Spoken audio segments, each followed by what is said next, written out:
Okay, this is our study session of Tuesday, March 25th, and Director Van Nimwegen is going to get us started. Thank you, Mayor and Council. Also, we have Mark Behrens here, our neighborhood coordinator. So we thought this would be a good opportunity to give you an update of where we are in launching our neighborhood partnership program. Up on the screen is our mission statement. You can all read it, so I won't read it aloud. Every time I read it, I think we should make changes, and I think we should probably add BY.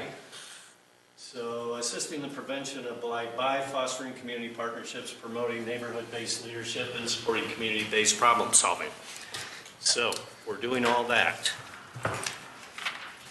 Next. So, to give you a quick background, as you remember it was 2 years ago, September 2012, at the invitation of then Mayor Brinkman, we had John Clark from the city of Longmont talk about their neighborhood services program that he's been very successful with in Longmont. We also had a chance, the staff went out and met with him in person, spent about 2 hours. He toured us around the community, and they really have done a great job. And we've really used his program as kind of a blueprint for what we're doing here tonight. So some of the things he mentioned, I in fact went back and looked at his presentation yesterday. One of the things he said is local government does certain things really well, but neighbors do even more things better. And I think that's really true, and I think that's what we're trying to do with this program is leverage the power of neighbors. The other thing he mentioned is the types of communications with neighborhoods, and he kind of drew a Laszlo's pyramid with on the bottom is inform, and that's what we do with our citizens by sending newsletters, and we have a website that people can look up things and read things. They can read the minutes. Then we move up to consult, and I think we've done that with our comprehensive plan process where we've asked for input, we've taken it, we've incorporated it into that document. Or you can involve people, which is reaching another height, and that's when you bring people to a meeting and you discuss a problem and perhaps you come to a resolution. But the best is the partnership when you actually bring problems to the community and you say what's the best solution and you work together on finding that solution. So we jumped right to that. We named our program Neighborhood Partnership so that we're there working with folks and trying to solve problems.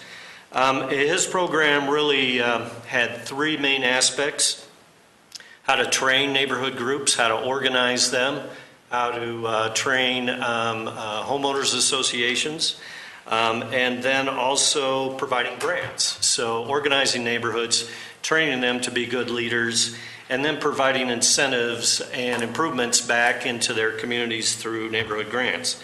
That's very similar to what we've got here. So back in May then of 2013, Mark worked really hard, put together a program, and talked about how we're going to organize and register our neighborhoods here in Littleton. We've got a new tool that we didn't have at that point, but Mark's going to point out next door and how we can use that tool of electronic format to help us do some of that organization. We're going to put together a neighborhood congress that's going to meet quarterly so the neighborhood leaders can come together and talk about common issues, and then we can discuss things that are going on in their neighborhoods. Versus putting up a sign and having a rezoning, we really want to use the power of this program to get the word out on important things like development that's coming into a neighborhood or street improvements that's going to tear up a street for a year and a half or whatever the case might be. This would be a good opportunity and a good forum to kind of help let people know and hopefully find better solutions. We're also going to talk about how to put identifications for these neighborhoods, the grant program, and then a key component is we're training mediators, and that was also an important part of what John Clark was doing in Longmont. I notice more and more that our staff and code compliance are playing that mediator role, and a lot of times it's maybe not a major code issue, but it's two neighbors that maybe have some unrelated gripe, but they're picking at each other, and they often use us as an instrument of destruction in that battle. So we are about ready to launch a mediation training program where we're training some of our volunteers, and hopefully take the code folks out of that and bring in trained mediators, where code can now focus on more of the real issues in the community. So we brought forward a budget. The first was to make Mark, who was part-time, full-time. He's put in a lot of hours. It started January 1. I think he's got a pretty good program to show you tonight. You gave us $50,000 in neighborhood grants, and Mark's going to talk about how we're going to roll that out and what those grants are going to look like. And then against the mediation training, which we're close to. And there was concern about putting resources towards this effort versus code compliance, and I understand the issue there. And at the end of Mark's presentation, I'm going to talk a little bit, because I really think this is going to make our code compliance folks much more responsive and much more effective. And I'm going to talk a little bit about measures to see how effective we are with the program. So with that, I'll turn it over to Mark. Okay. Good evening. Welcome, Mark. Thank you. The first couple slides I'm going to go over is kind of a timeline. So in January and February, we launched Nextdoor. We did a postcard announcement that went out to every household in the city. And we began city postings on Nextdoor. And as we go through the presentation, I'll get more in depth to all of these key points. But if you have any questions, stop me at any time. March and April. In March, we put the Nextdoor banner over Main Street. In April, we're going to launch the small grant program. And also in April, we're going to do a 40-hour mediation training / certification. May and June. May, we'll start the council outreach events, which we'll be participating in. We'll do the May cleanup day. We're also going to organize a neighborhood cleanup day that I don't know that they're going to be back-to-back weekends, because the way I've got it set up, the following weekend is Memorial Day, so we'll probably skip a weekend. First weekend will be the May cleanup day. Second weekend will be a neighborhood cleanup day. And I'll go over those more too. The summer cleanup program will continue as normal. We'll continue to pick up refrigerators and other items for folks throughout the community, and that won't change at all.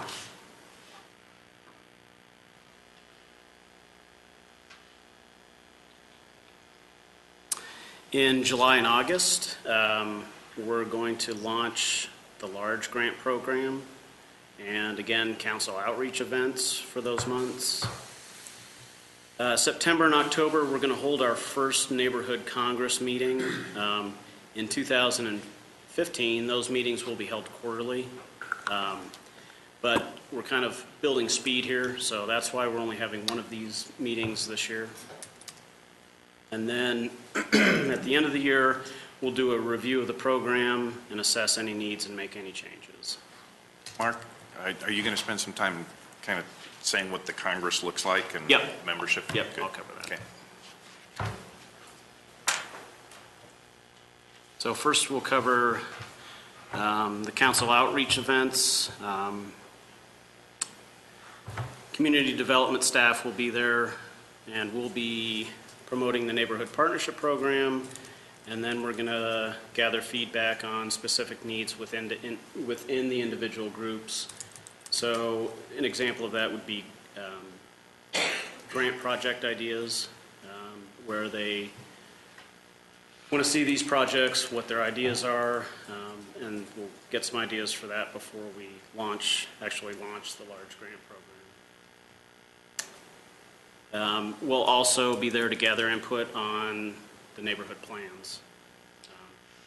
I think much like we did with the comprehensive plan, it was, I'm really glad council decided to roll this out. I mean, it was a great opportunity to move physically around the community and hear what those issues are. So We're not going to do a formal meeting like we did with the comprehensive plan. It'll be more an opportunity to take input, put dots on what your neighborhoods are, what the issues are, to get some of that early information for our update of our neighborhood plans, which is kind of next on the list of things to do.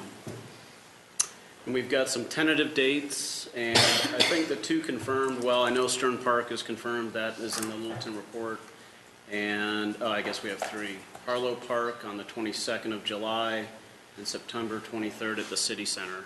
And then I don't think that Kelly and Chris have decided on the 24th and August 26th.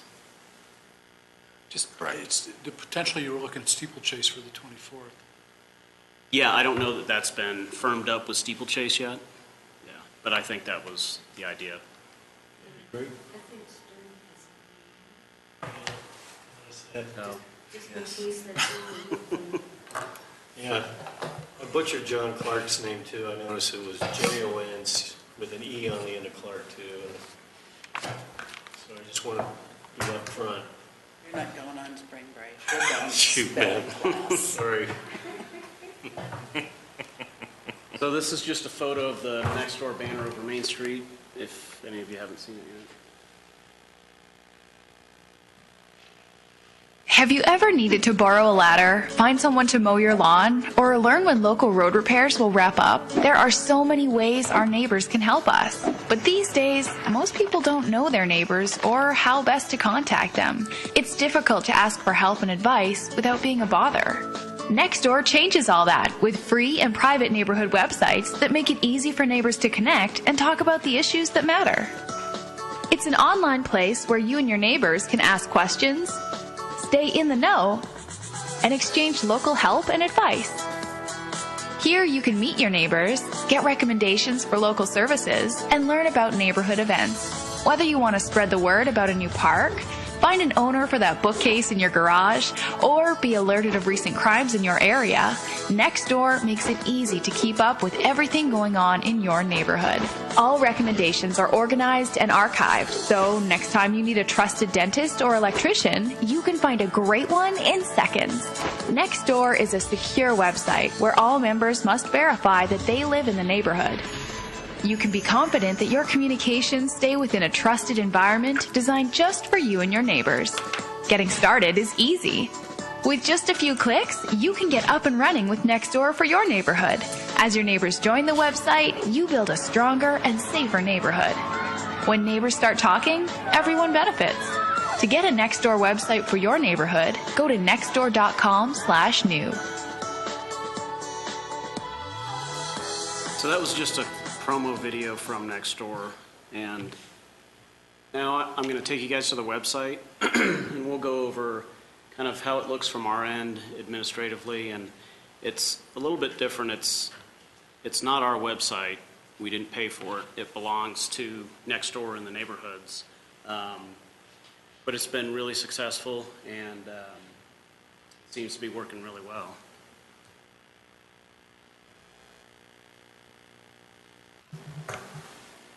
So initially when we made contact with the folks at Nextdoor, we mapped out the city and then kind of went off the neighborhood plan that we currently have to assign neighborhoods, just because that's really a good baseline that we started with.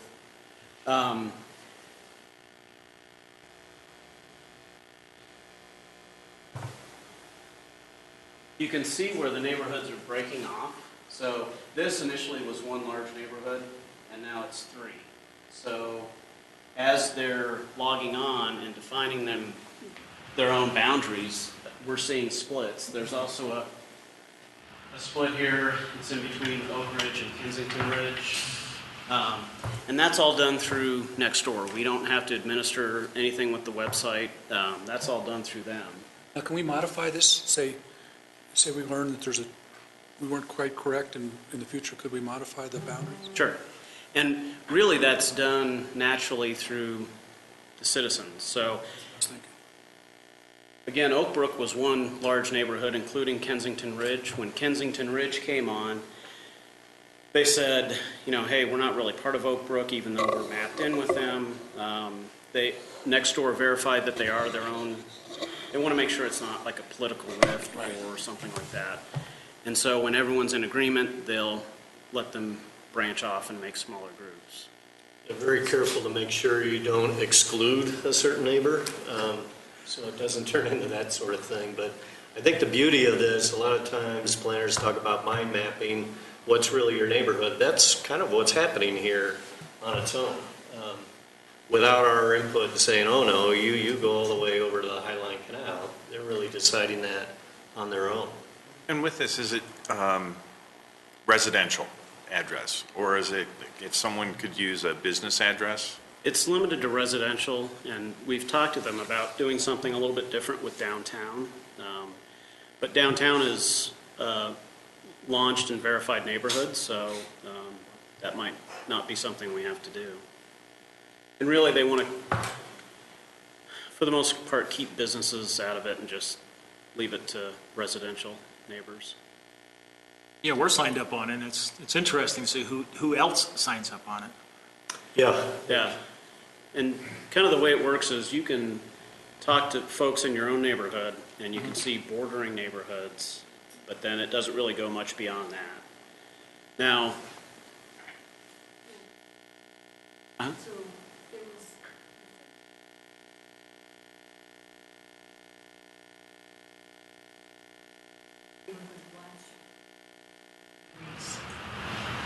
could be the neighborhood.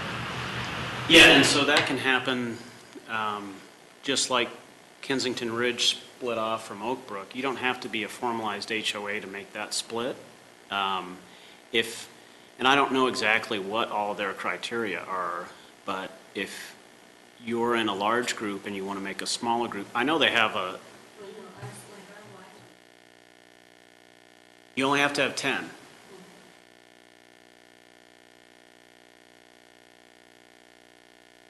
The Block Watch, I think, would have been a good start, but doesn't have to stick within those boundaries. You don't have to be stuck within your Block Watch group. But if we want to be, we can. Sure. Yeah. It's been good. Some people are even selling stuff. Yeah. Yeah, it's pretty cool.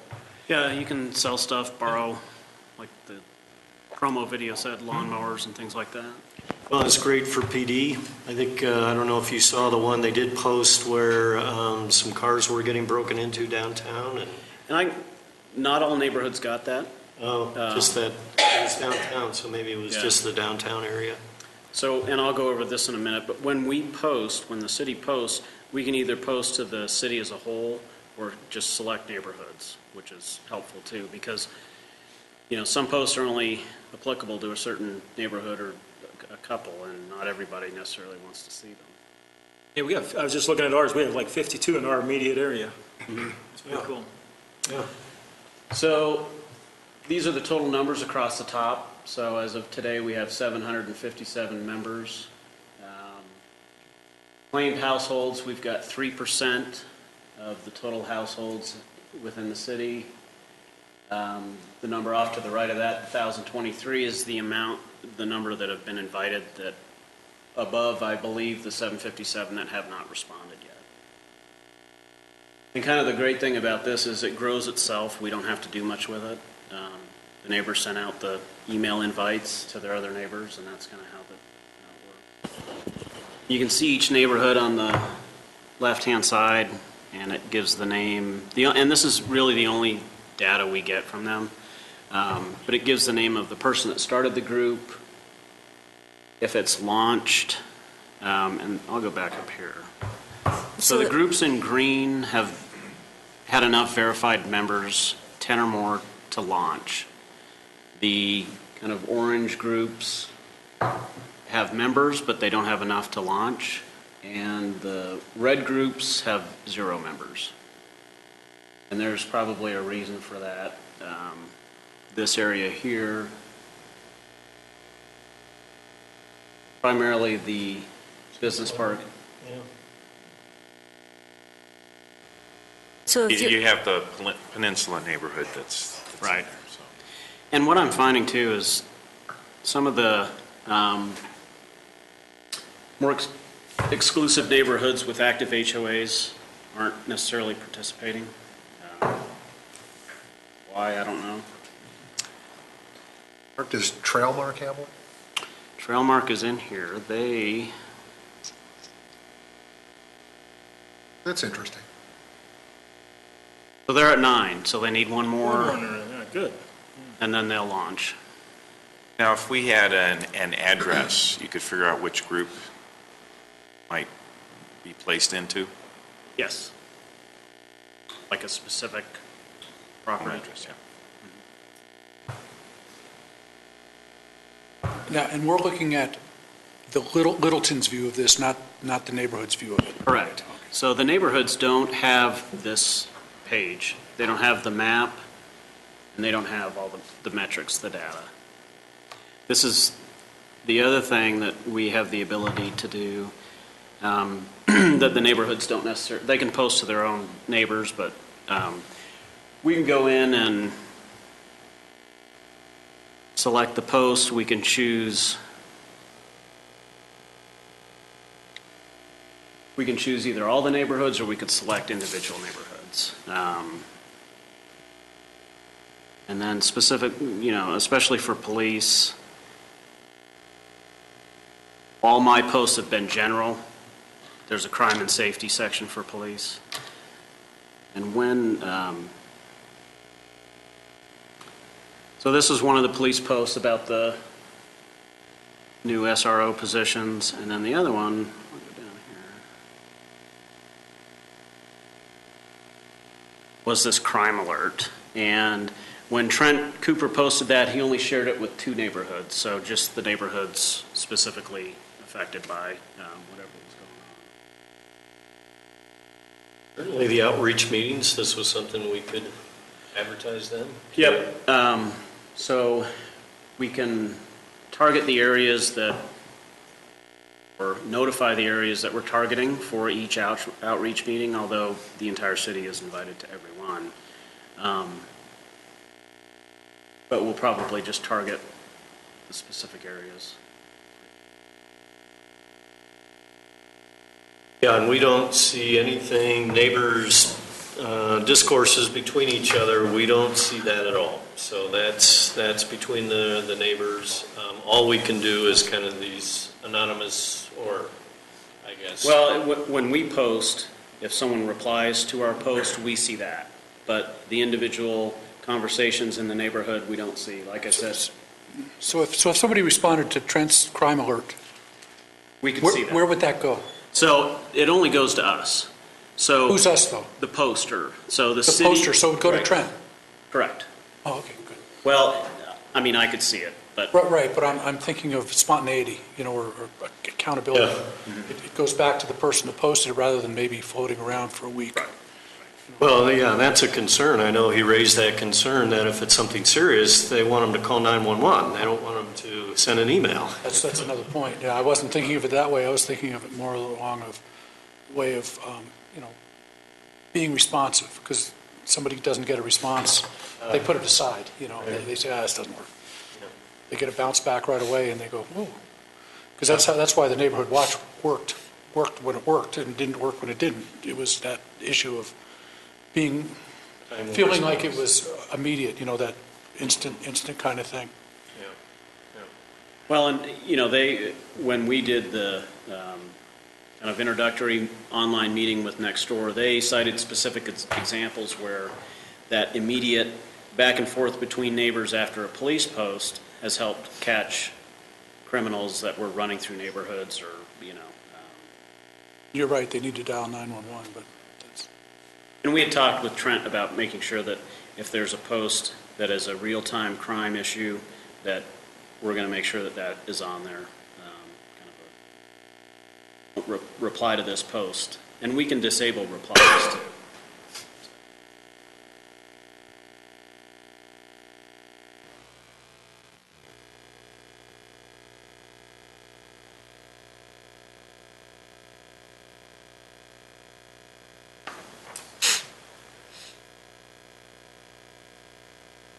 So for the registered neighborhood groups, we're kind of using because it's easy to use and it's already built for us, we're using the next door model. So we're not limiting them on size at all.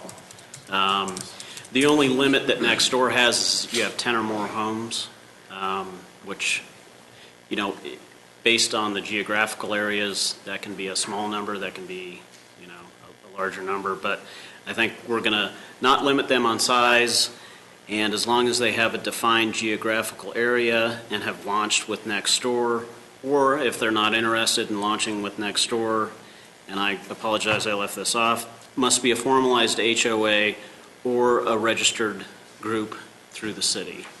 So they don't have to go through Nextdoor, but they do need to go through us, Nextdoor, or be a formalized HOA. We're going to ask that they provide city staff with 3 primary contacts, and we're going to strongly encourage attendance at the neighborhood Congress meetings. Under the benefits, we're still working on a design for the neighborhood partnership program, which will be incorporated into neighborhood ID signs. So each sign for each neighborhood will be the same, and then we'll add their name of their group or their HOA onto the sign. Again, starting in 2015, this year we'll have 1 meeting. Next year we'll do quarterly meetings and trainings. They'll be eligible for the small and large grants, city-sponsored neighborhood cleanup projects, in addition to the summer cleanup program. And specifically by joining Nextdoor, they'll get notification of public works projects, community development, redevelopment projects, police, and that's, again, real time. And you know, when you go onto Nextdoor, you can set up your settings any way you want. If you want to get these alerts via email to your phone every time they come through, if you want to get them once a day, you can set that up however you want. Yeah, and our hope is, well, what we intend to do is, again, another zoning notification tool. So we're not waiting 3 weeks before the hearing and putting a sign up and then everybody says, what the heck's going on? We can get out early and send out notice and point them at the exhibits that are up on the project activity list, identify staff that they can talk to. So early on, we can start feeding some real information out to folks versus getting to a hysteria point. And yeah, so that's what we hope to help smooth the development process a bit. So just to get a clarification with that, it's not taking the place of anything else, it's augmenting the legal requirements and the notifications that we would have had. So it ends up being another tool to push out some levels of information. Right. Absolutely. In addition to. Right.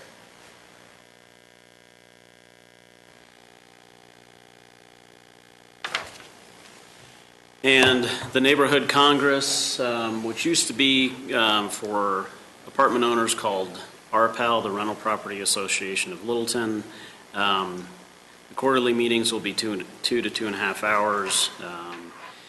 And we'll gather feedback from this first meeting in the fall and see if or what training they want to see, if there's certain issues as neighborhood groups that they want to be informed on, if they want guest speakers, who those folks are going to be and what topics they're going to cover. So Mark, on this, who would be invited to the Congress?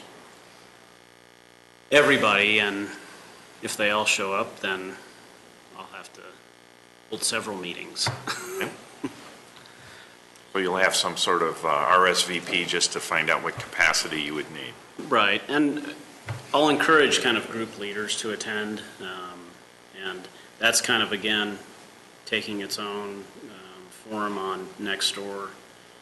There's certain people that just want to stand in the background and see what's going on and listen to things. There's other people that want to participate, so I can't imagine we're going to be overwhelmed with participation, but you never know. Yeah, and perhaps quarterly, we look at geographically in the city as well.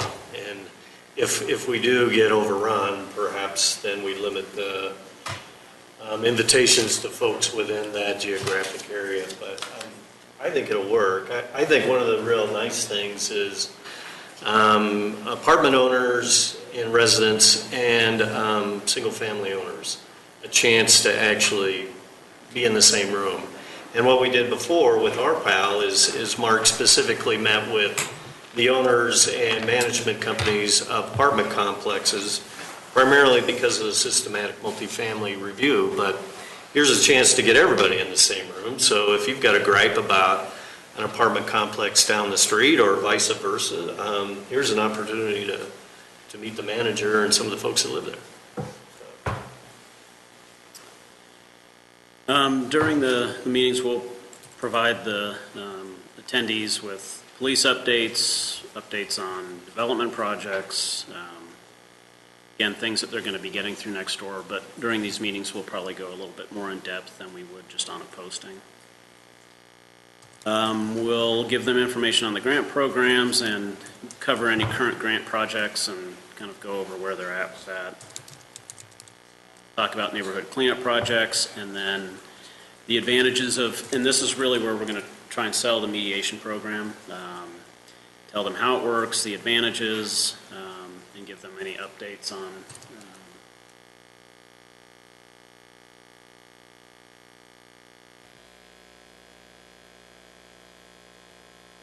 So again, the neighborhood ID signs, Rachel is still working on the design. Once that's done, because of issues with changing the design, we'd like for them to be able to come up with their own, but I think that'd be too cost prohibitive. So we're going to pick one design and they can add their names, their group names to them. This is not the design, by the way, at the bottom. I thought we were just going to pick color. Purple, green, or yellow. So question, so a little neighborhood like ours, where we have the neighborhood watch signs, how are all these signs going to get coordinated? Well, after talking with James with our streets department, he would rather use existing poles. If they've got too many signs on them or they're too busy, then, and he'll make that determination out in the field, then he'll put a new pole up. I don't know that I'd worry about them being pole after pole after pole, but I don't know if that really answers your question. Or, Well, it's okay. So somebody's going to figure that out, so. yeah, like I said, if James would rather use existing poles, then put a new one in, obviously. And if that can happen, we'll do that. But I know he's got a standard for how many signs can be on a pole. If it's going to be too busy, then he'll have to set a separate one. He has a height issue too. He can't go down lower because they have to be a certain height, so that really limits some of those signs. Right, right. And I think they're going to be similar in size to the crabapple tree route signs. For the grants, we have two categories. The large grants, which will be approximately up to $10,000. They'll be used for common area and park improvements. I also met with South Suburban, and they have a grant program that can be used for South Suburban property. So we may partner with them on some grants, if it's a playground or a park or an open space area. Kind of our key caveat is the areas must be accessible to the general public. It can't be anything in a gated community or enclosed courtyard or anything like that.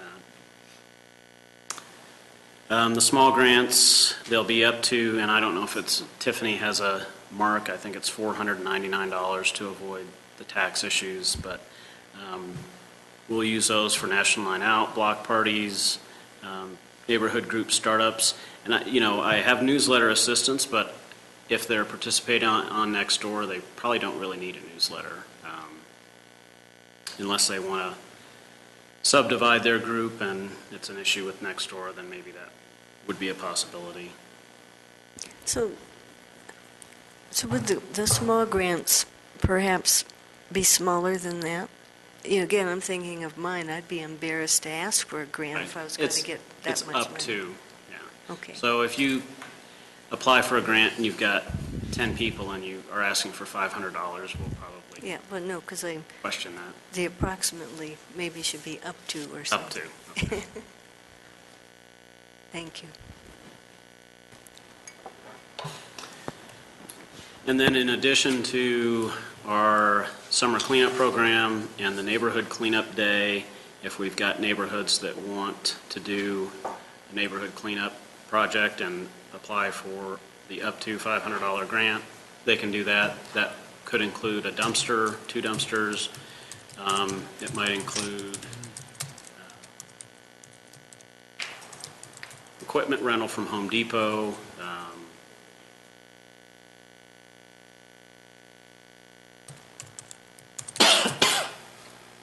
As I was flipping through the messages, someone was asking about the neighborhood cleanup. Oh, Yeah, I was just checking it out. okay. It's cool. The mediation training is 40-hour certification, Cool. and we have it scheduled April 14th through the 18th at the City Center. And we have 14 citizen volunteers, and I believe they're mostly from the Citizens Police Academy alumni. And we have 10 employees participating. And just so you know, the cost was the same whether we had 10 people or up to 25. And the gal coordinating the training recommended we get closer to 25, just so when we break off into groups, you get that different interaction with different folks. So we're really happy that we're full on that, and that should be a good training. It'll be a full week, and each person that completes the training will have that certification as a mediator. Mark, any consideration of geographic distribution across the neighborhoods? Well, you know, it's a pool, and to be honest with you, I don't know where the mediators are located within the city, the citizen volunteers. So it'll just be a pool, and whoever's available for that particular case will kind of take that over. But at most, they're 9 miles drive from somewhere. Hopefully with I think that's 14, kind of my longest distance, I right. think. But with 14 employee or citizen volunteers, we should be pretty well situated.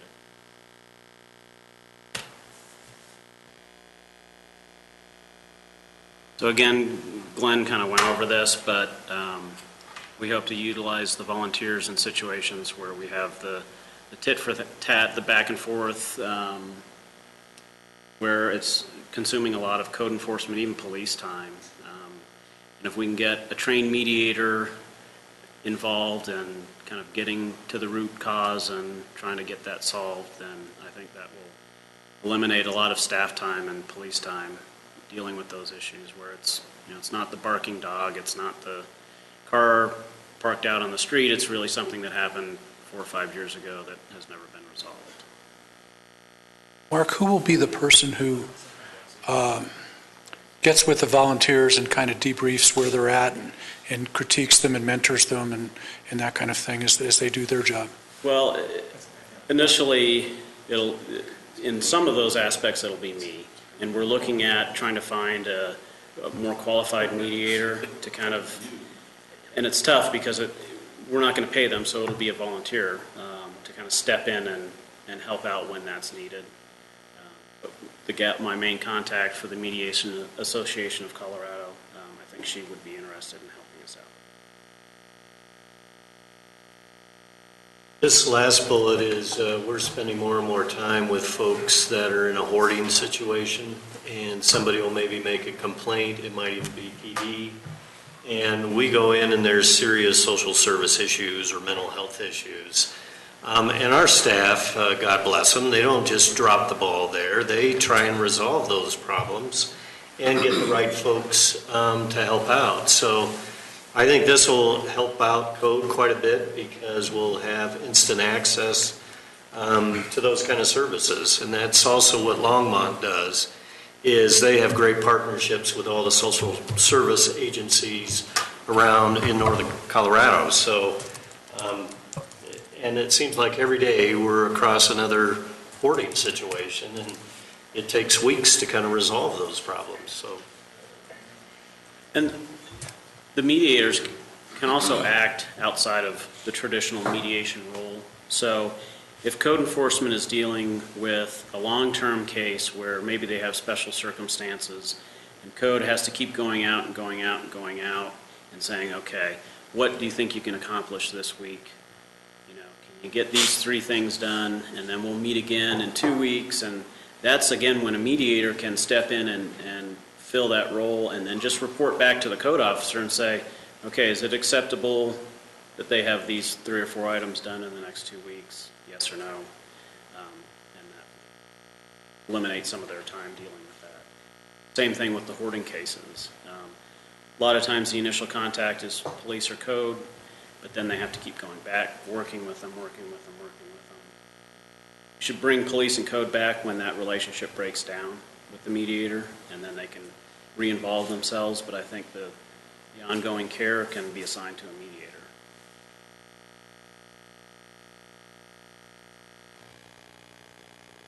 So finally, we know this is a new program. We know the city's invested $90,000 in it. We do want to measure and see how successful we are. What I did is pick out several things we measure through our citizen survey, and I believe that was going to be an ongoing survey every 2 years or so, but we measure things like how satisfied are you with Littleton as a place to live, your neighborhood as a place to live, code enforcement, and welcoming citizen involvement. And I think we'll gain points, this program will, in all those areas, but this will give us a chance to kind of map that out. Also, just increase in the participation in the program as well.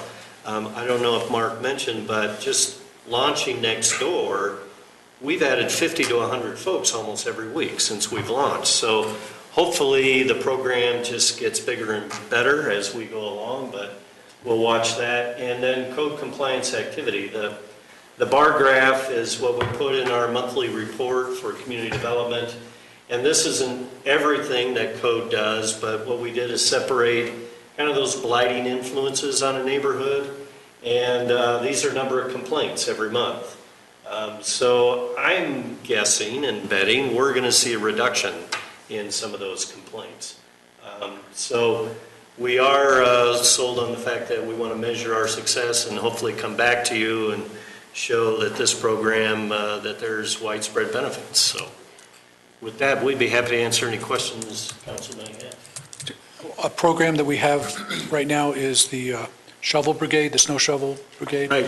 Is there a way that this integrates with that? Because I know one of the challenges of that one is keeping up with it and keeping phone numbers and people and names.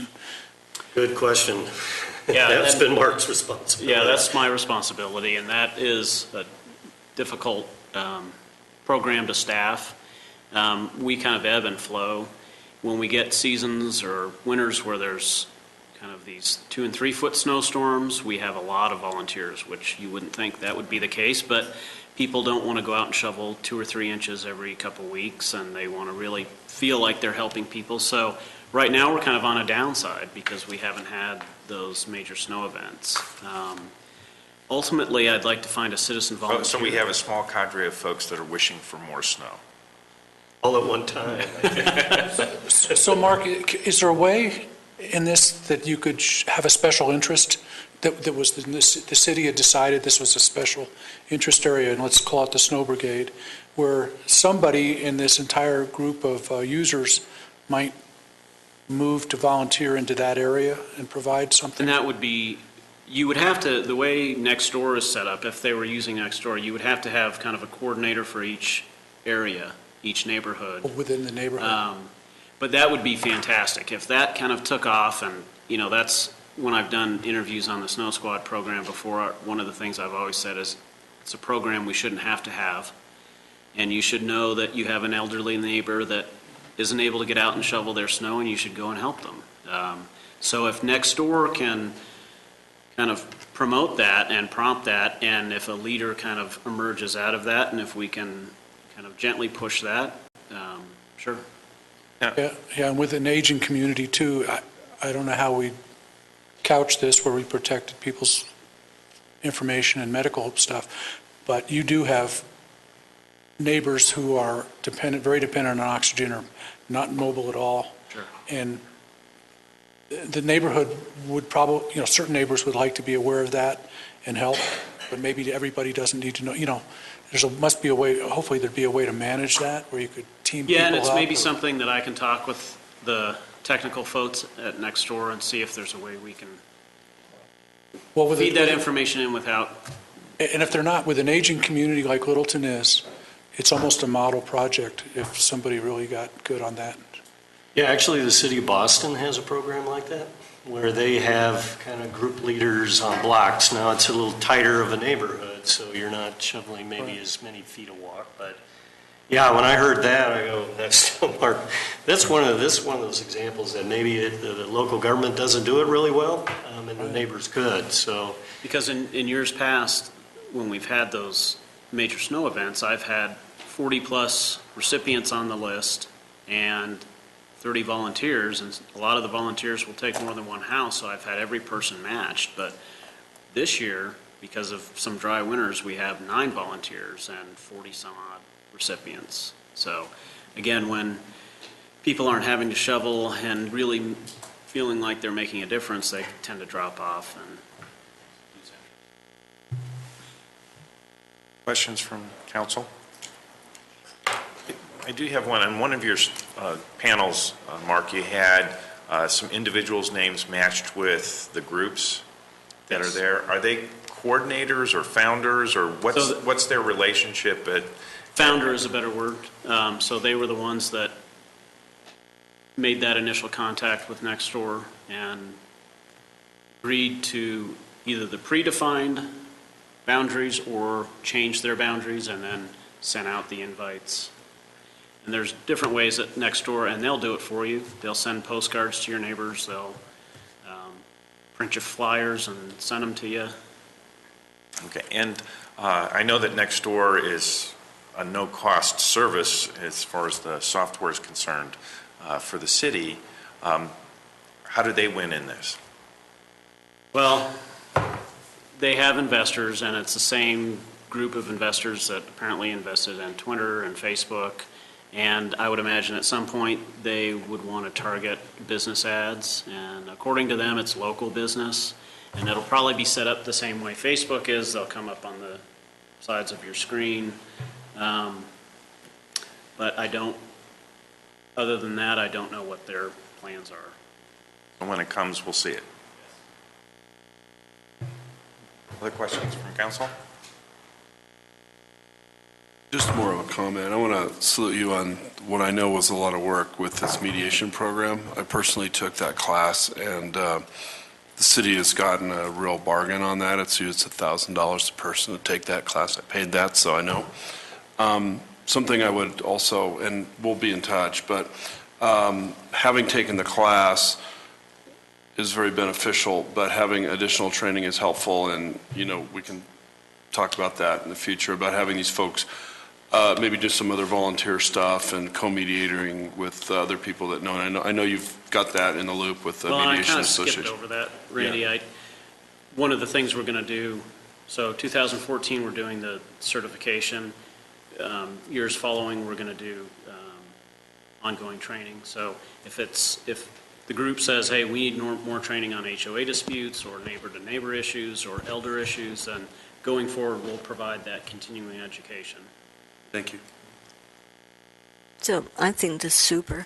When we have the neighborhood meetings, the city meetings with neighborhoods, is it possible to have computer there that people maybe get hooked, and if they haven't already signed up, could do it there?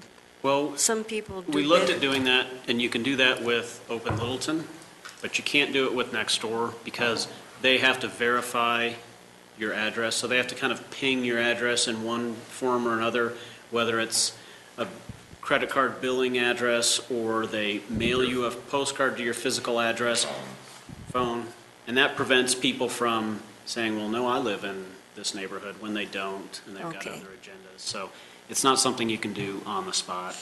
But it would be a good opportunity to show it to everybody and get them excited, and so then they go home and register. Okay, Yeah, thank you. That's a great idea. We've got flyers printed up that we'll hand out at the outreach meetings. people sometimes do better when they actually see it.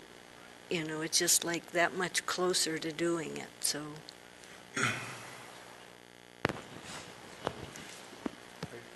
And then just a little piece on Nextdoor, is there, we're early in the process, is there any other learnings on, you said about 50 people are enrolling every month as we go by. Sounds very encouraging. Is there any other learnings in that in and of itself from Nextdoor? Other than seeing where people are defining their neighborhoods and groups are breaking off, and the actual numbers, not really, because again, and it's an advantage for us because I think it's driving membership, but we don't see what the issues are necessarily in the neighborhoods. Now, they can send us a email directly and contact me or Glenn or Trent Cooper if they have a question or an issue. But again, it's not really our site, so. We're not seeing the conversations. No, which again, I think is driving membership because we're not the overseer of. I think what's going to be interesting is how people see what their neighborhood is versus how we might see it at the city with a geographic boundary. As we see these big neighborhoods start getting subdivided, I think that's going to be kind of an interesting idea of how people really see their neighborhood. Council? Thank you, Mark and Glenn. It's exciting and appreciate the update as we move along. It'll be interesting to see as folks move through the mediation training and how they actually become active and coordination with city staff in that is, but more importantly, I think the ideal piece is we wouldn't need any of the technology, we wouldn't need code, and everyone would live as wonderful neighbors, but we find that that's aspirational as opposed to actual, and so thank you. Thank you. Thanks. Short break? Short break, 5 minutes? Nice job. That's my car getting bonuses. So, Go to how do you 7:30. control the realtors? It's.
Council, we've set aside some time. Councilmember Cole, Dr. Cole, had asked to facilitate a brainstorming session from the City Summit that many of us attended, but not all of us were present. So I'll turn it over to... Wait, what? I didn't know I was facilitating this, but anyway. It just says brainstorming. My name's not next to that. So I brought my brainstorming, but I didn't plan on facilitating. So what do you... It's yours. So somebody wants to write stuff on the board, or... I can do that, or I can take notes here, depending upon what all you Here's final name. work. See where it goes. So, Oh, you gonna do board? Oh, you said there, and I was not looking at you when you said there. It's a long night already. It is. I'll start here. That works, yeah. See what happens. so does anybody have ideas besides me? I'm sure you do. I wasn't there for the whole thing. You were, So what were you thinking? what, in terms of the city summit stuff? Yeah, I mean, what were your thoughts in terms of items of Well, follow-up? I'd like us to articulate a little bit, see if we agree on any kinds of things from the city summit of things to be doing. Just as an example. I think maybe I was sitting near Bruce Beckman on one thing, and when we had the Learning Gardens presentation, I think several of us said, oh yeah, we'd like to get some learning gardens at schools in Littleton. And for people who are not watching, the learning gardens are vegetable gardens, maybe fruit too, fruit and vegetable gardens at schools.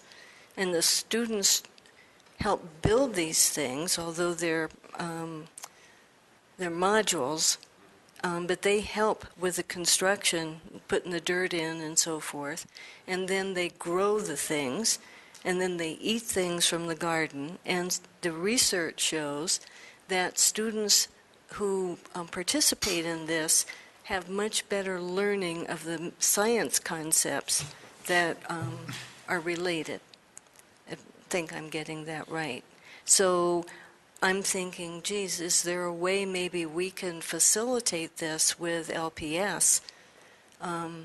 What we also heard, though, is there's a big demand for these, and they only do a few. So I don't know what kind of pipeline we'd have to get into. This was the fella that's related, I think, isn't this the fella that's the brother of the guy that founded Tesla Motors? Yeah. And SpaceX? Yeah. And they've got a foundation, and you can contact the foundation, and I mean, I thought it was pretty slick, too. They have kitchens also. Yeah, I right. mean, That He's a restaurateur. That's right. We've already reached out to him. when? For this? Yeah.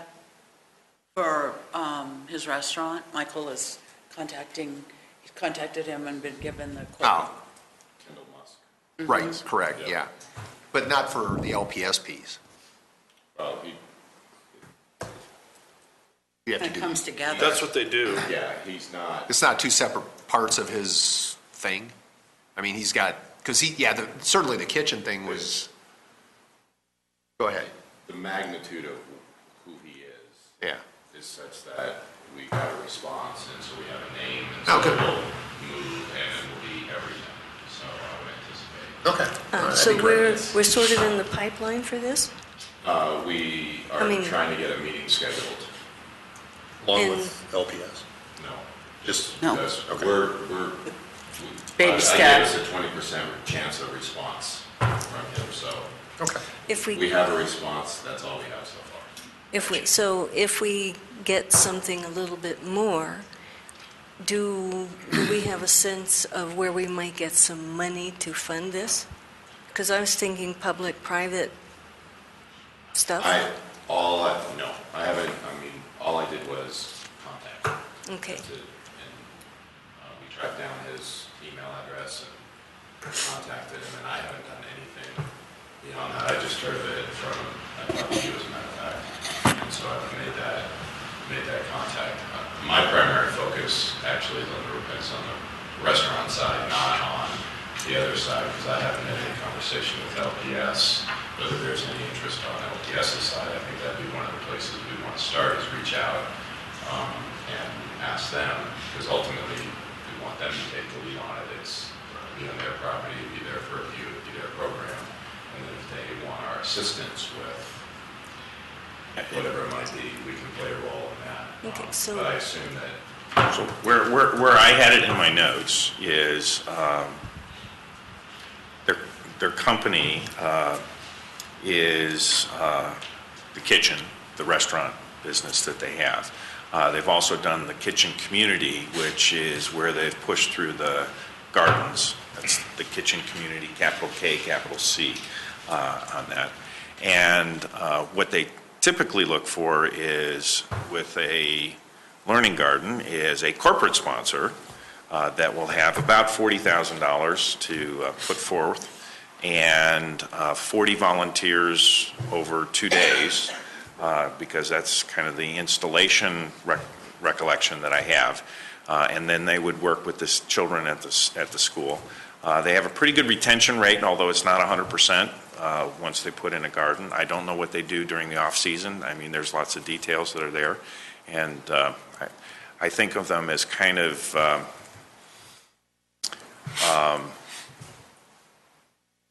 lateral planters with irrigation that kind of move through, and it ends up being set up in a, for those folks that weren't there for that part of the presentation, set up as kind of within a play area that the school would have.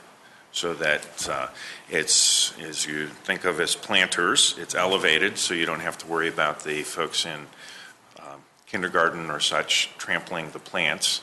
It's at more than the observation level for Yeah, kids never crawl on top of planters and walk around, yeah. Yeah.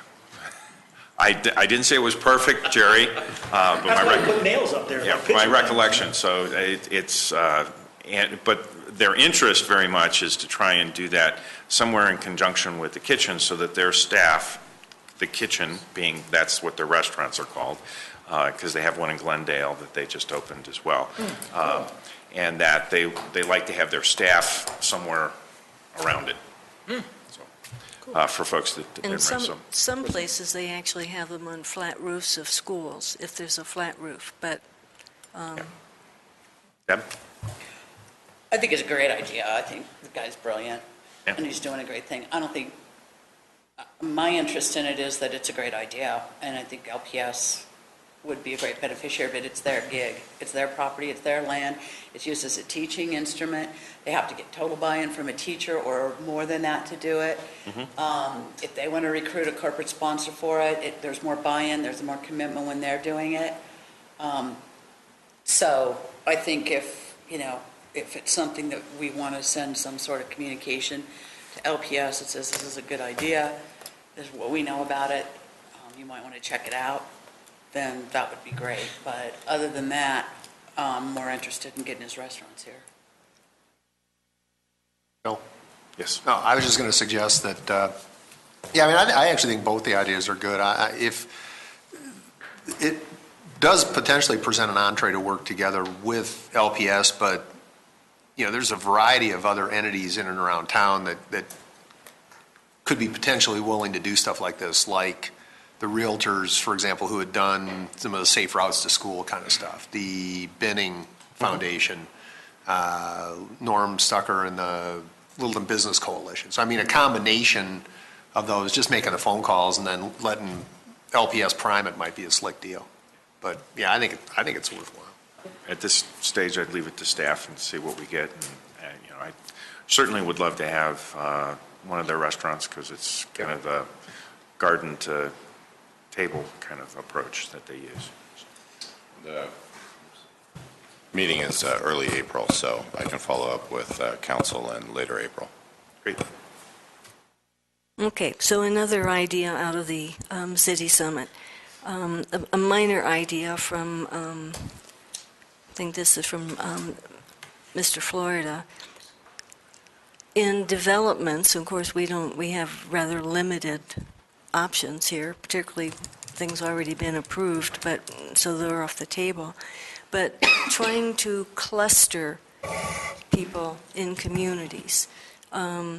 and forming communities within neighborhoods by clustering. So if we have the opportunity in anything that's coming forward to get clusters that make things walkable within that micro area, that we would pursue that. These are, what I had written down are things to keep in mind as projects or opportunities come forward. So that's one of them.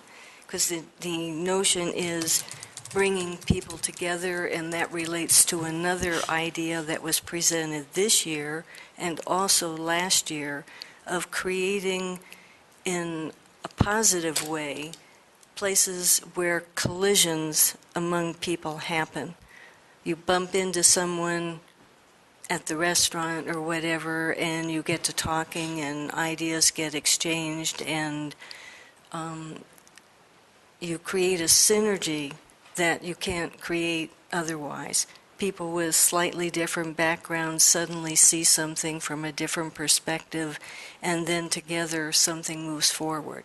So that's just a concept as we have projects that come before us to think about. So I don't know if anybody remembers hearing that. So another one, making places engaging.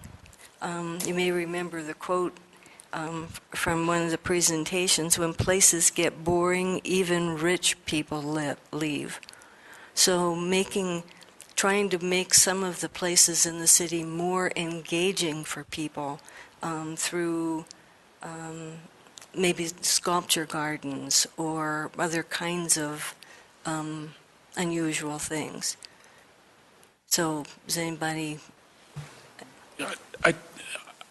Something caught my eye in that part of the presentation, and it was one of those fountains that goes like that, and it ends up being a place that the kids end up going and spend a lot of time. And not particularly that fountain, but that concept, Bega Park, or, there might be something that we have that as we improve it the next time, we need to think a little bit about that interactive capability, because it really does work. And we've seen it in other places, and we certainly could have something similar, whatever it is. It could also be like a roundabout type park a small space where you walk in and walk out and interact in some way. But we do have a little bit of space available, and as we design as we look at how these things are going to be designed for the future, simple, small ideas like that might work really well. I really like that. The sprouting deals, although that probably wouldn't fit. My kids have tried to find everyone that there is, and they try to go when they were kids and go to them. There's one at Cornerstone. Yeah, and it was a reason why you'd go there. There's also one in front of the Sears and where the chamber is. Yes, there is. That's the one I was thinking of. Now I know what to get you for Christmas. There you go. I mean, are you thinking something as extensive as like what Centennial did? Oh, wow. I mean, that's sort of taking it to the next level. Centennial took it to the way high next level, and that was a really risky gamble on their part in talking to the Centennial staff. Many did not believe or were not convinced that a park was a destination, that just out in that part of town that it wouldn't be. And the very first challenge they had was widening the parking lot because they had more people going. So that idea, I think, is a real valid one. Well, Aspen has one too, and it's very busy. Very busy. And along that line, I'd like to make some of our parks more destination-oriented. At Stern Park, I frequently meet people who come from clear, almost the far end of the southeast part of the city, over because they love the train that's there. They love their kids love it, and they love to see the little kids playing there. And so they're destination parks, even though they don't look all that much so to us. And I'd like to see maybe more of that attracting people. If people get to Stern Park, unless they live right in the Stern Park neighborhood, they're more likely to go downtown or over to Woodlawn or, someplace and enjoy themselves and spend some money, whatever, but even if they don't, they're happy people in the city. So maybe something we can pursue a little bit more. Again, if we don't have the money, maybe that's again something where people with deep pockets might donate something, a piece of equipment or whatever. And I'm thinking equipment not just for children, but, again, the kind that adults can frolic on. So, let's see. Another issue that Charles Landry raised was the importance of reducing inequalities. And probably our biggest area of inequality is in the north neighborhood. So I'm trying to think of things or ways that we might reduce some of that.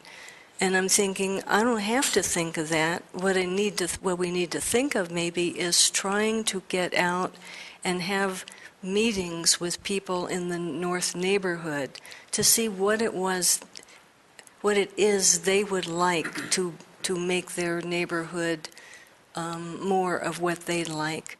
I'm thinking, although I don't know, maybe they're not interested at all, that maybe some of them would like more ethnic restaurants or businesses that cater to various needs that I don't know. But having those meetings, having some dialogue with them, I think would be really good. So trying to reduce that. Question. That seems to me to be more of a free market thing, though, right? I mean, if a restaurateur wants to locate his ethnic neighborhood what role does council have in that? I think all I would be doing is encouraging us to find information. Debbie said she'd like to have a kitchen in Littleton. Well, we know about that in part because some people knew about it even before we went and heard about that.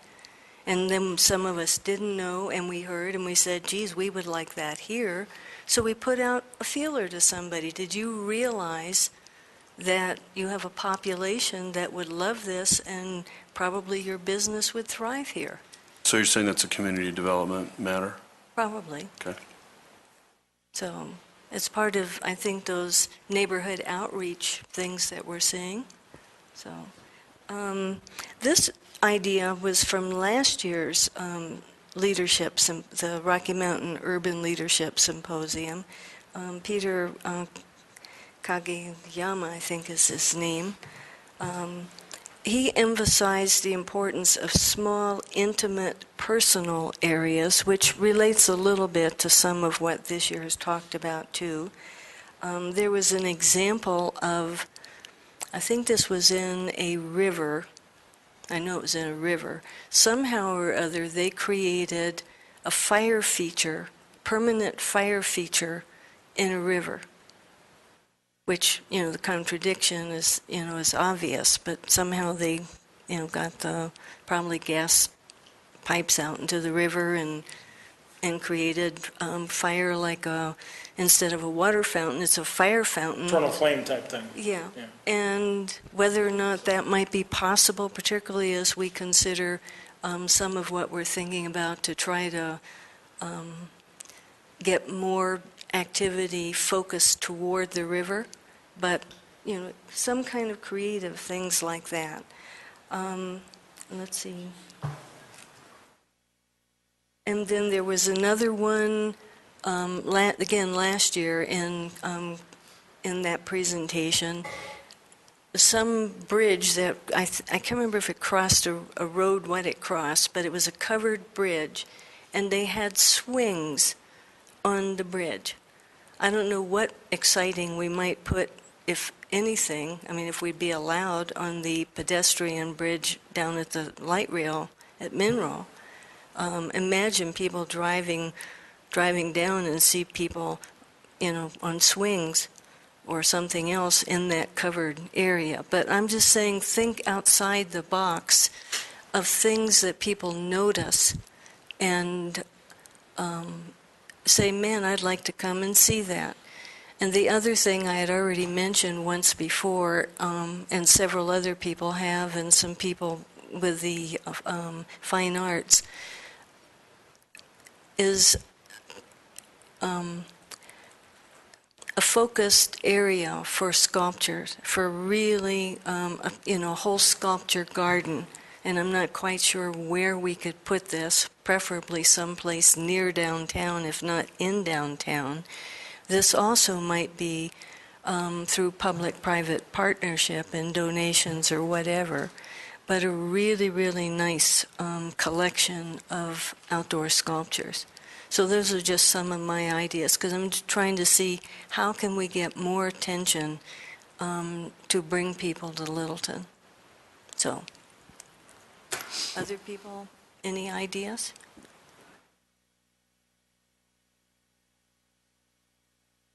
The only thing that I'll throw out is the breakout session I went to was on tactical urbanism, and I think I was the only one from council that actually went to that. And, what I found, it was interesting because there were a number of folks that made the presentations, and it was allowing for experiments in public space, possibly even changing traffic pattern flows, not doing it permanently with repaving or putting a whole bunch of signs out there, but actually going into a space, and it might be something like an open mall-ish thing, and maybe it could be Bega Park, but I know there's some benches there. But you would go in and you'd actually put a few tables out there and maybe some couches and kind of see how that works, and then use it as kind of an experiment to see whether something would work, would it be utilized without making a big investment in permanent location or things of that nature. And it was this tactical urbanism. It was also trying to take some things, and we don't have a whole lot of harsh spaces, but just to give you a point, it was yarn bombing. And I know that's a concept that some of you are aware of, but it's where these folks will take, and it might be a harsh space, and they'll connect a piece of yarn that might look like a spider's web or something like that, and you'd come around into the harsh space and then see something that might be, and I'll use warm colors, red and orange and yellowish kind of thing that would end up being a spider's web.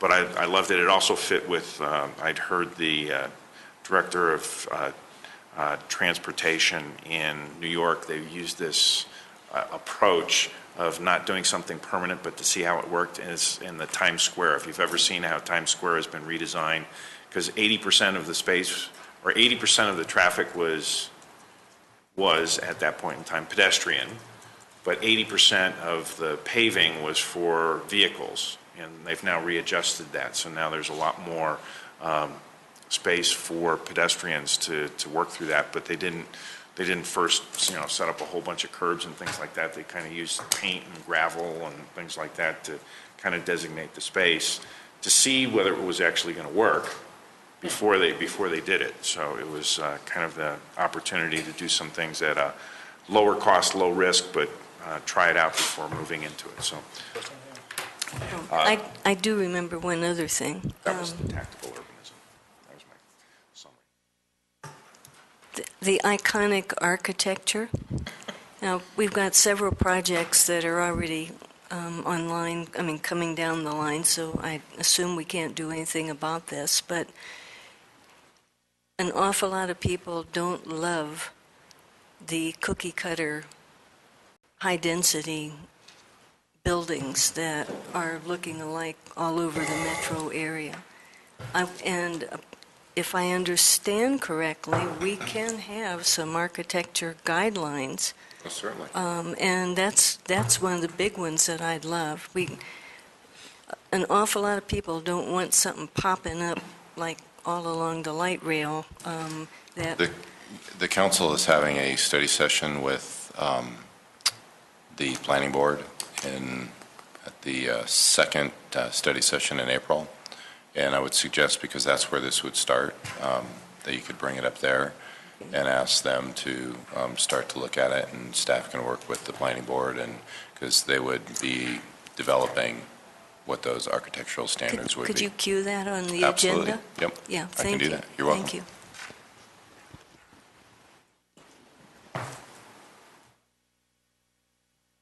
Is it, Any other comments, thoughts from the day? Oh, and I did buy, and the city reimbursed me for this one. This is the Creative City and, shucks, That was Landry- Dr. Florida's that's Landry's book, right? also. So, yes, this is Landry's, but I have Florida's book also, if anybody And wants to see them. if anyone is looking on iBooks through your iPad, you can get a copy of Ben Barker's book, If Mayors Ruled the World, which is a nice topic. So I know Jerry's out there and he's going to sign that up. So. If no one else has anything, I'm going to chime in. The RTD parking lot, the westmost parking lot, and I brought this up from time to time when I was on planning commission. Dirt one? The one that's dirt and has the ballards and it looks like crud, that's only a temporary parking lot. Yep. I think it's only been temporary now for about 15 years. Does RTD have any plans for that hideous thing? They do not. That is part of the study session I referred to with Councilmember Cole. We've got ULI coming in with their technical group to talk about what that could be redeveloped in a mixed-use type of environment. But RTD has no money to pave that at this point. They've got maintenance dollars to fill in the potholes. It's their property though, right? Correct, yes. Yep. Because it was only, as I recall, and Jan may remember, that it was only going to be temporary and they were Yep. going to do something. Yep. So do we not hold RTD, like, Randy, I'm talking over here, please. Do we not hold RTD up to what they say they'll do? Well. I know it's a tough hammer. Yeah, to have. it's no. We have limited ability with them. Yeah. So, and Councilmember Brinkman and I had met several times over the last couple of years with their maintenance folks to, along with our Public Works Department, to try to get the maintenance level as high up as it could be and find out about capital dollars. We met with our representative, Ken Bagley, on that, and so we have continued to push. They don't have the money to do it, and they're doing their best job on maintenance. I think the longer-term solution is, and they also don't want to put money into it if it's going to get redeveloped and sold off, and so there have been years while they have been waiting for General Assembly legislative changes that could allow different public-private partnerships with their parking lots. And so we're now in a position, which is why we have ULI coming in. So we'll have to see what happens with that, and maybe that would take care of it if we really get new development down there. In fact, Kent and I were both on a planning commission way back when RTD came in and said it was going to be temporary. So I would hope that Kent could be reminded about that. I think he understands our pain and is representing our small part of the world in the totality. Yeah, it's of our a shame. You go to Aspen Grove, it's kind of a, Erickson property, it's all nice, Aspen Grove's nice, the kind of a cool stuff over there. And then you come across that thing, you go to Mary Carter, and you got to go past that thing, so cool. Well, it got approved for it got put into the budget, I think last year, for improved paving over there, and then it got yanked. So it's on there, it moved into the budget, it was a low priority, so when it came time to cut stuff, it got one of the first cuts. But we've been pretty persistent about making sure that that stays at some level of importance over there. And Ken is keenly aware of it. Yeah. Yeah, I know Kent is, I think, trying to get it through their budget with a lot of their other priorities. But I think my own personal thought is the acceptance and the approach on public-private partnerships and trying to look at doing something with the spaces, giving them some options. Well, maybe, and Michael, I think you and I sort of alluded this a few weeks ago when we were talking about the Stern Park issue with urban drainage, about these other agencies coming in and we have some sort of a lack of control over what they agree to do and then they don't do it, or they drag on forever and a day. I think you had mentioned that to me back then a few weeks ago, that maybe we could have a discussion on that. Yeah, well, I think as we enter into IGAs on various projects, whether they're approved at the staff level, well, our IGAs are all approved at the council level, but any type of co-management or relinquishing of the control of a particular project, the Highline Canal, as an example, we want to make sure that we have our ducks in a row, our I's dotted, our T's crossed, to make sure that if there is a concern from the community, from the council, that we have something to do and reaction, as opposed to, in some of these cases, we shrug our hands because it's another entity. And some of that will always happen if it's an Excel or a Comcast, somebody who is utilizing our right-of-way in their franchise agreement. You know, we can push and we can prod and that type of thing, but at the end of the day, I mean, one of the Highline Canal projects, we're waiting on Comcast to get a cable off a pole, and we can take the pole down. Maybe we'll have that discussion yes, someday? yeah. Okay, cool, thanks. Well, I don't think we'll have an individual discussion. When we have a project come through and there's an IGA, we need to have the discussion there at the council level, because there's no blanket conversation to be had. Gotcha. It's on each individual project, being cognizant that there is a growing concern by the council about our ability to intervene if necessary. Yeah, because even when I was on planning commission, again, Denver Water kind of like ruled on certain projects. And again, that's not going to change. That's not going to change. But to the extent that we can continue to push those conversations, and you guys are cognizant of it, and you're looking at the IGAs from that perspective, that's when I think we have those. I guess, again, when we have that hideous RTD parking lot that they said they were going to do something about, and they're not, because it is lower priority, I understand that, but yet they're expanding other places. They need to throw some dollars into Littleton and fix that thing. I will convey that. I appreciate it. You bet. Just one other point on that. Douglas County isn't very happy either right now with what's happening with the extension of that line down over to Lucent. And they're not only are they not happy that it's not going to happen, but now they're really seeing some issues as development is occurring that it went to the wrong place. And they see it as being an accelerator for certain kinds of activities, but it's not going to happen where it ended. So they don't have an answer because of property purchases and those kinds of things. They're looking to see whether it could be a circulator bus. You know, they're starting to look at these kinds of things too. So I would say that if you added up our dissatisfaction and their dissatisfaction, it's pretty significant. And maybe we can... and not to defend RTD, but what you guys are bringing up, every quadrant or section of RTD's system is this way. And I guarantee to the north and I guarantee west that and- RTD knows that this is out there. I mean, and it's the same situation we have. There's not enough money to do everything that they need to do, and so they've got their board, and they're making their decisions. And if there is an interest, then we should probably attend some of their board meetings, and we should go. I think where Councilman Beckman was going was if we want to try to put a coalition together. But I think we really need to, before we just come out of the gate with pitchforks, we need to educate ourselves on the conversations that have been had to date, understand the totality of what RTD is up against, so that we are going in with a well thought out communication about what our requests are. Because Councilman Brinkman just said it, we both can vouch. We have pushed hard at the staff level and with our representatives to do it, and that communication has gone up and it's on the list. They have a 5-year capital plan, and it gets pushed down because there's other greater needs. They're looking at total number of users, they're looking at return on the investment. They don't know what this particular, jumping back on the parking lot, they don't know if that parking lot's going to get sold, and you don't want to go invest X towns or hundreds of thousands of dollars in paving it, and then have it be ripped up because you've just sold it in a public-private partnership. So if there's a desire to do this, I think it would take a fair amount of research and background work to really understand, besides just the parking lot issue, which we can continue to push. But I just want to be cautious. But if they're going to give us lemons of a parking lot, I say fix baronets. And let's go. Not the pitchforks. Let's step up to baronets. I like baronets. All right.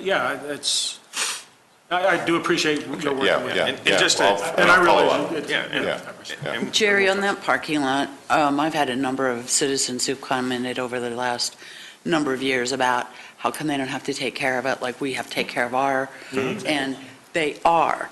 And we've gone back to RTD, and based on our code and what's required over there, they are doing it. It's striped, and when they do just kind of a chunky little overlay or something like that, but they are, and it's private property. So they're staying within what we're saying needs to be neat, clean, and tidy and marked, and it's their property, so we can do what we can do in terms of saying, you guys, we need a partnership here, and we need, Has anybody gone back and looked at the original documents then to see what was on it? We did when it first came up, because I think Councilman Brinkman brought it up, but it's now been, we pulled that out probably 2 years ago, and I think we met with them 3 times over that period of time.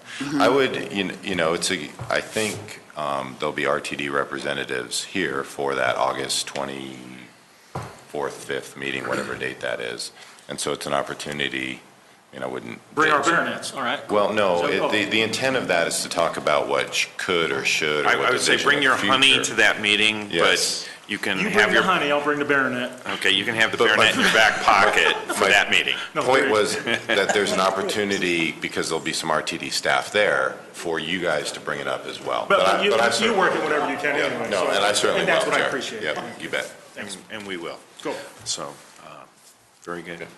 So, adjourned, folks?